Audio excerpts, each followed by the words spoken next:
Good afternoon. My name is Stephen Newsom, and I am currently pursuing my graduate degree at Sam Houston State University in school counseling and working toward becoming a licensed professional counselor, LPC, in the state of Texas.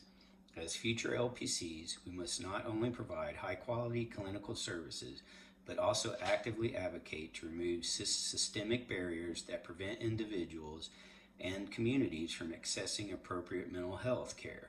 The American Counseling Association ACA 2014 Code of Ethics highlights the counselor's responsibility to promote social justice by advocating at the individual, group, institutional, and societal levels to improve access to mental health services.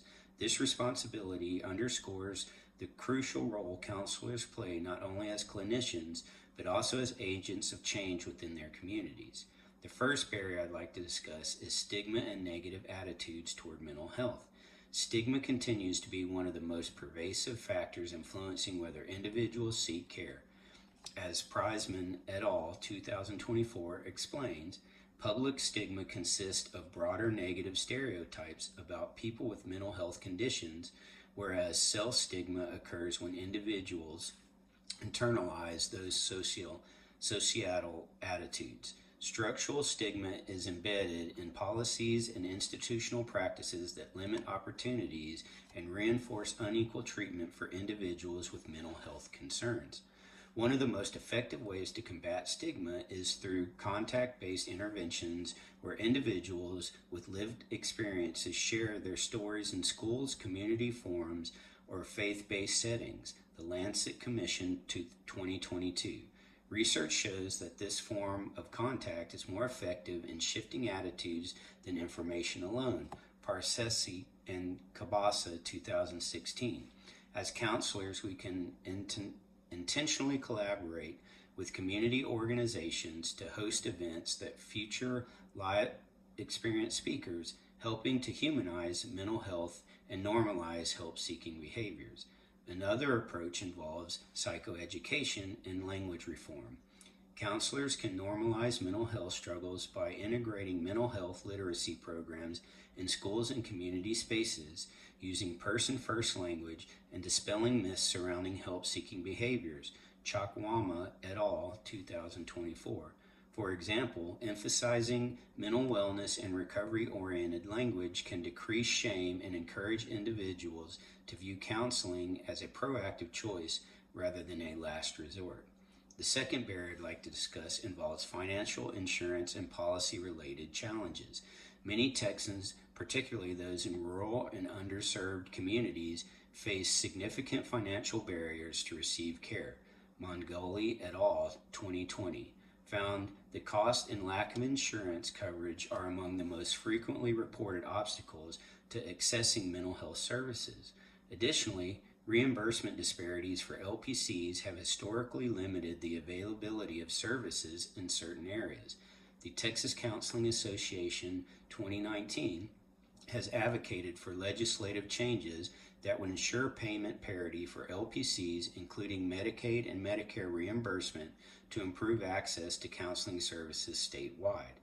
Counselors can address this barrier at both individual and systematic levels. On the individual level, they may adopt slide scale fees, offer limited pro bono sessions, and assist clients with Medicaid enrollment or insurance paperwork, Texas Health and Human Services Commission 2021. Counselors can also maintain resources list for low-cost community clinics and nonprofit agencies.